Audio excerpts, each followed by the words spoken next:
มอบให้ทั้งเจ้าภาพเสริมเดินทางมาแต่บ้านรัก32เนาะซึ่งเป็นตัวเมืองน้อย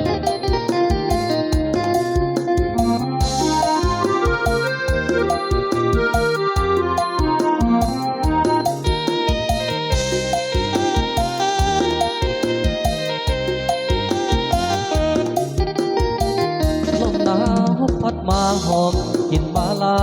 คิดทอดแจ่มจันทร์ผู้สาวแขวงหัวพันน้องนั้นอยู่กับผู้ใดแต่งงานหรือยังสาวดังของเมืองสัมไตคนงามสาวเมืองเวียงไสอายอยู่ไกลแต่ใจห่วงหาน้องสร้างงามเหลือสาวสำเนื้อแดนดินมากจองงามเทียบสาวเวียงทองเลี้ยวบองตัวทองทองนาสาวเมืองเสียงทองให้รออายก่อนเถิดนาจะเฝ้าแต่งงานลาเมืองเอ็ดนี่นาสาวสำนีสาวเมืองหัวเมืองอย่าเคืองสาวคำลาสงการเมื่อบนเดือนห้าสองเอามาเที่ยวตัดสะเลเดินสมเที่ยวทำท่านผู้นำสุขใจแท้แดนผู้สูงมีลมพัดเสยสมคำแค่น้องหัวพันยามอายจากลาของฝากมาหมากจองหมากคายก็ไหลนอกแก้มแซ่บลาความคิดอายดังแก้มควันตานอลันนอพองเคยต้มห่วมกินกันมาสาวงามอยู่ใต้ลมฟ้าใส่จะมาเทียบสาวหัวกันเสือเกี่ยวกันเลยจากเจ้าภาพ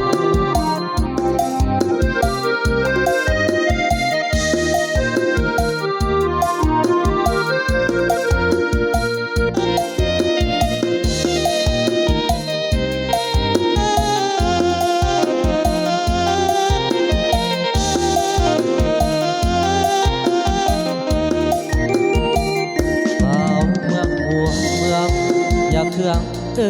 สาวคำลาสงการเมื่อบนเดือนห้าสองเอามาเที่ยวตัดเสลอ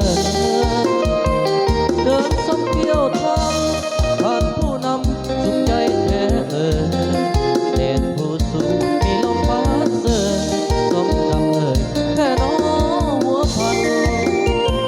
อย่าไม่จากลาของฝากมาหมากจองหมากต่อไหลนอกแก้มแซ่บลายตอนกินอายดังแก้มควันตานอลันนอกโอเคยต้มร่วมกินกันมาสาวงามอยู่ใต้ลมฟ้าใส่จะมาเทียบสาวเอาเกี่ยวสองเพลงสดดัง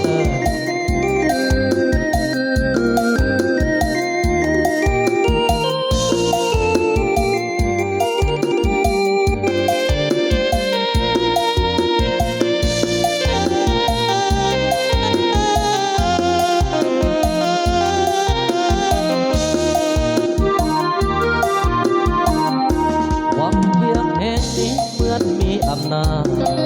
มัดจิตใจฟังผู้พังล้อมบังวังเวียงแฟนาป่าแดงพาตั้งน้ำตาเข้าสุ่มเจียดฟ้าสีคำเปิดแล้วทุกอย่างได้แสงเพลินใจแก้มน้ำลำสองเฮาเพียงคู่ได้อยู่ด้วยกันก่อนน้องบ่นานอายก็จากไปลาน้องไปสู่แนวลมเพื่อลบศัตรูแดนไกลให้สมเป็นสายสาดเสือคนลาบ่โดนปากใจอายจะกลับคืนมาไปแล้วบ่แม่นนี่นาจาก กลับมาเคียงคู่น้องสาวพอดึกอ่อนซ้อนทำนอนจิตใจสองเฮาแม่นอายอยู่ไกลน้องสาวสาวเจ้าเสื่อใจเถิดนาไกลเพียงแต่ตัวหัวใจอยู่ไกลอะไรเจ้าลาหากอายบ่ตายคงได้กลับมาสาวเอ้ยโอ้สาวว่าเวียงเสียงนี้เป็นเสียงเพลงลาอายจะกลับมาถ้าน้องบ่ลืมเอาเกี่ยวกันอีกรอบเลยเจ้าภาพเกี่ยวแล้วก็ยิ้มใส่กันเนี่ยม้วนซื้อเจ้าภาพพิเศษเนาะนำพาเก็บม้วน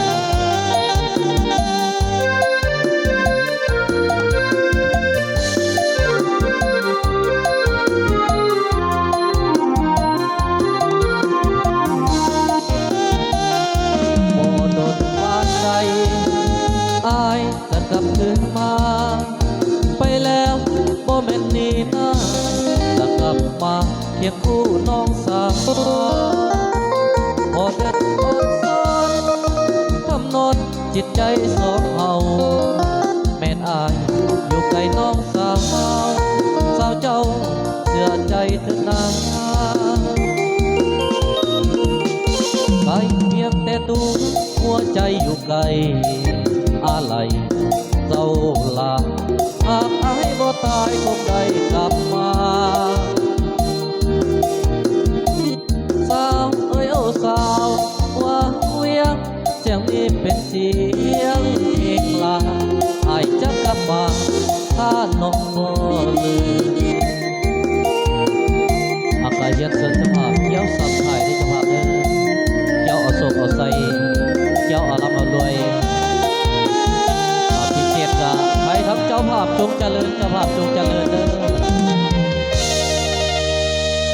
อพิเศษก็มอบให้ทั้งเจ้าภาพเพิ่นส่งผลงานเพลงเนาะจังใด